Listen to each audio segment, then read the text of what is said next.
hapon mga parts. Magandang hapon sa inyo. Panibagong araw, panibagong vlog. Panibagong diskusyon natin ngayon.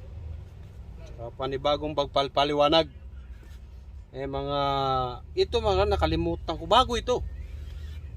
Ito na may talagang taon, pag nasira, talagang bibihira. Bibihira lang yung mga parts. Kaya pag may bago tayo, kaya muli kong sinasabi sa inyo na i-update ko kaagad kayo. Para ba yung iba ay makita din, no? Kaya sabi ko nga sa inyo mga parts, no?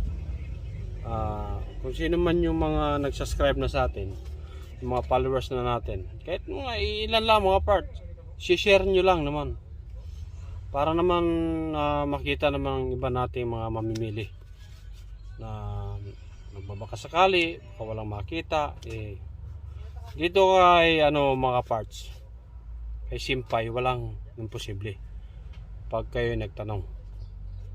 Pero bago ko yun ipakilala sa inyo mamaya mga parts, meron lang kami mga ibang parts na pinapakita sa inyo na kailangan natin suportahan. Yan ang pinaka-importante. Kagaya na lang ito mga parts, no? Ito talagang importante talaga ito kasi ito yung nagdala ng natin buhay. Kasi preno ito mga parts. Talagang napaka-importante nito, no? Tsaka maganda po yung niya, yung maganda yung performance niya, yung quality niya maganda. Ibig sabihin,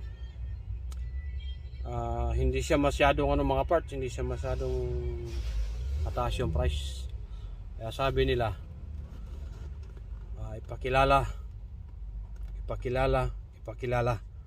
Kailangan natin yun ipakilala mga parts para malaman ng iba na maganda pa talaga ito. Kung ako na may tatanungin yung mga parts, although hindi, may sasakyan ako pero hindi pa ako nagamit ng ganyan. Hindi, meron yun kay Commander mga parts, yung sa Mirage. Kinabitan ko dati nung maganda dati, si maingay, pinalitan namin nung sabi nila na maganda. Pagtakbo pa lang naingay na. Ibig sabihin kailangan talagang ipalitan. Yung pinalitan ko mga parts, ito ganito. Yan. Pinalitan ko ng ganito.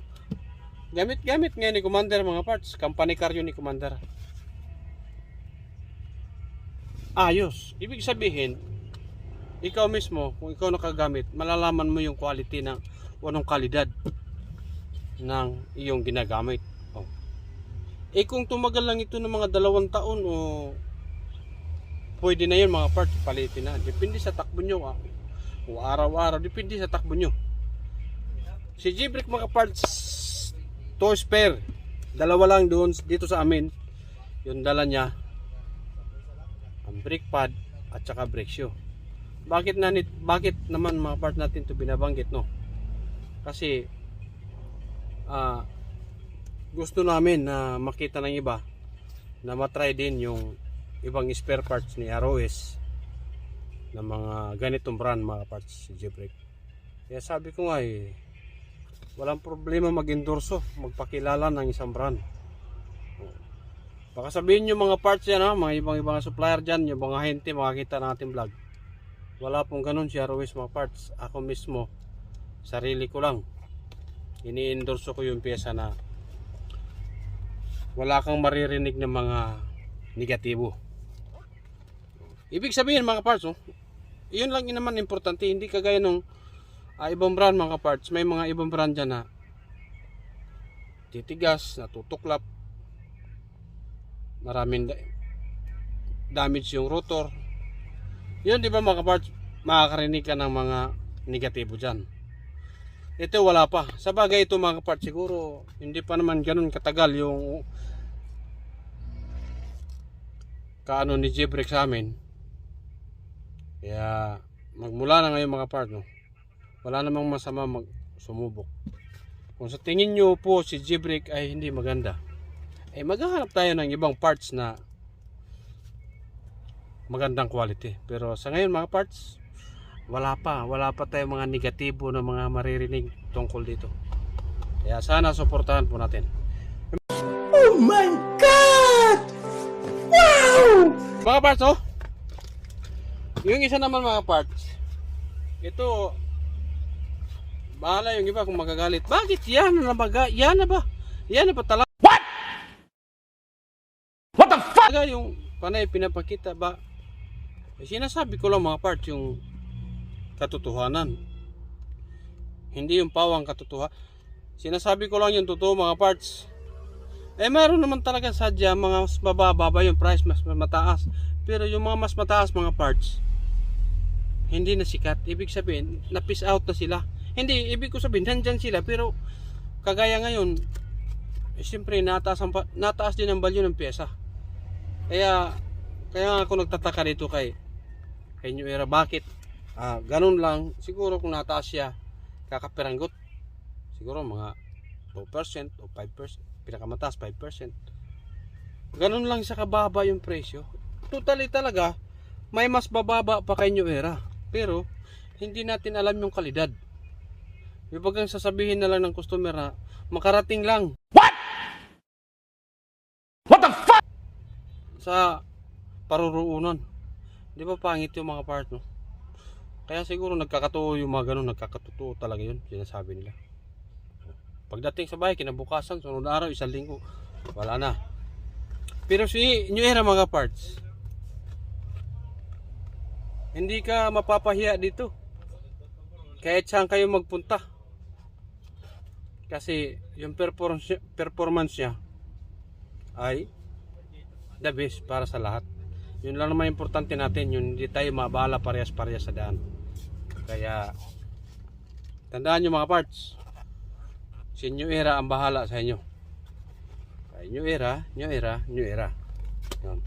Yung mga parts, siguro ito mga parts, so bibihira pa talaga ito. Kahit pa, kaya ko sa tagal-tagal ko na sa to supply mga parts, bibihira pa magpalit ng timing chain seat. Yan. Alam niyo ito kung ano ito mga parts. Yan. Yan o. Timing chain set ng Toyota Innova. Yung Innova na gas type mga parts. Gas. Hindi diesel. Kasi pag diesel mga parts, timing belt yun. Kaya papakita ko yung mga parts sa inyo, no, kung ano. Yan o yan, makikita nyo mga parts. Bibihira pa itong mga parts. Hindi ko alam sa iba, baka mayroon na rin. Hindi natin masabi kung ano yung mga, ito mga parts bago. Yan. Papakita ko sa inyo mga parts, ha. Yan. Para naman may ano kayo. Yan. Ito pinaka roller guide niya mga parts. Yan. Pinaka guide ng tensioner. Yung timing chain. Yung parang kadena. Yan. Marami po yan mga parts. Basta isang set po yan. Yan. Sprocket. Maliit saka malaki. Dalawa pala yung ano nito, dalawa pala yung timing chain na guide, timing chain yan, dalawa. Tapos yung kanyang kadena. Ito mga parts. Ano ba to? Timing chain niya, yan, timing chain. Hydraulic. Tingnan mo yung number niyan. May number yan. Nakita mo parehas? Sinulatan mo? Hindi. O yan. Yan mga parts, oh. Pakatandaan nyo. Timing chain set. Toyota Innova gas. Yan. Sa mga naghahanap dyan, yung mga unang labas ng Toyota Innova na gasolina mga parts. Kung kayo naghahanap ng timing chain, hindi ko sinasabing original mga parts, pero dito lang tayo magbabase. Basta yung sinabi ko sa inyo, wag naman kayong magbago. Lahat po ay replacement lahat. Tandaan nyo mga parts ha, available na po sa atin. Timing chain set. Timing chain. Isang sheet na po, wala pong tingi-tingin ito. Kaya halina't magtanong, baka meron, baka. Kaya nga sinasabi ko sa inyo mga parts, no, kung gusto nyo pumunta dito kay Simpay, dito lang po along the highway po ng San Roque, Santo Tomas, Batangas. Hanapin nyo lang. O, nakikita nyo yung page ko, di pwede kayo mag-message doon. Mga parts, mula kay ano yun mga parts, kay RMT, Ride Machine Trading. Yung mga parts, bagong lahat, wala naman akong ibang sasabihin kundi ang magpapasalamat dito sa ating Munching Channel, dito sa ating TV mga parts. Ganito lang yung TV natin, di ba? Maliit lang, pero buong mundo meron nang nanonood sa atin. Kaya sabi ko mga parts, siguro hindi pa talaga totally tayo nakikilala kasi siyempre bago pa tayo sa ating TV. Siyempre gagawa ka ng TV, hindi mo kagad-agad makakuha yung mga puso ng mga customer natin dyan, o sino man yung mga kakilala natin dyan. Pero sabi ko nga mga parts, kung manonood lang naman ng ating video, tapusin nyo na lang. Kasi yung pinakadulo nyan, yun ang pinaka-title natin yan. Yun ang pinaka-content natin dito. Yun ang pinag-uusapan, yun ang pinapakita ko sa inyo. Lahat po yun ay updated, lahat yun. Kung ano man bago na dumating sa atin, pinapakita ko kagad sa inyo para malaman nyo. Tsaka baka sakali din na kailangan o naghahanap kayo. Kaya sabi ko sa mga followers natin, sa mga subscribers natin dyan, masaya na ako kung i-share nyo lang yung ating video. Kung ikaw na may manonood baguhan pa lang, yun yung sinasabi ko. Umpisahan mo, tapusin mo para malaman mo yung pinag-uusapan natin dito. Huwag mo na akong tingnan. Tingnan mo na lang yung sinasabi ko, anong ibig sabihin nun. Eh, alam kong kilala mo ako, pero yung pyesa na pinapaliwanag kung hindi mo kilala. Kaya nandito ako sa ating munting TV, no? Nagpapaliwanag kahit papaano. Kahit hindi natin masyado maganda yung pagkasabi kung anong ibig sabihin. Ang importante, mayroon tayo maririnig mo na ito, palitin na, kailangan na. Yung mga parts,